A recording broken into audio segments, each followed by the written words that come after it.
12 CBSE Indian economic development में बेटा chapter number 2 के अंदर बहुत सारे इंपॉर्टेंट ईयर्स हैं जो आपको ध्यान रखने हैं। एक ना एक क्वेश्चन एमसीक्यू के फॉर्म में सीबीएसई आपको एग्जाम में पूछ सकता है। तो मैं आपको सारे ईयर्स एक बार रिवाइज करवा दे रहा हूँ 1 मिनट के अंदर, वीडियो को लास्ट तक देखना।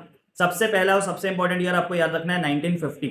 1950 में इंडिया के अंदर प्लानिंग कमीशन सेटअप हुआ। उसके बाद प्लानिंग कमीशन ने 5 ईयर प्लान बनाने स्टार्ट किए।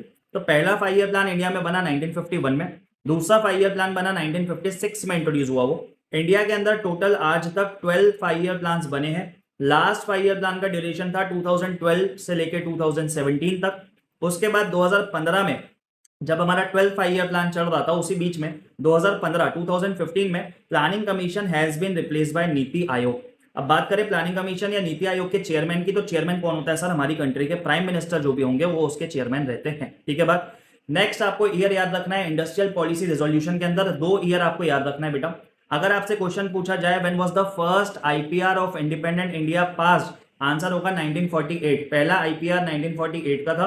उसके बाद बहुत सारे पॉलिटिकल चेंजेस आए हमारी कंट्री के अंदर, तो मेन आईपीआर कौन सा कहलाता है? 1956। वो जो क्लासिफिकेशन वाली, लाइसेंसिंग वाली सारी बातें लिखी है वो आईपीआर 1956 के अंदर लिखी है। तो आईपीआर में 2 ईयर्स आपको याद रखने। इसके बाद ग्रीन रिवॉल्यूशन की बात करें तो उसमें आपको 2 ईयर्स 2 फेजेस याद रखने। ग्रीन रिवॉल्यूशन इंडिया में जो इंप्लीमेंट हुआ वो 2 फेजेस में इंप्लीमेंट हुआ। पहला मिड 60s से मिड 70s और सेकंड मिड 70s से मिड 80s। लास्ट में आपको एक ईयर याद रखना है 1991 when India adopted the new economic policy of liberalisation, privatisation and globalisation. That's it. इसी के साथ चैप्टर नंबर 2 के सारे इंपॉर्टेंट ईयर्स कंप्लीट हो गए बेटा। इस रील को सेव करो, 2-3 बार देखना तो आप कभी भी इस ईयर्स को भूलोगे नहीं। ज्यादा से ज्यादा अपने फ्रेंड्स के साथ शेयर करो। Thank you.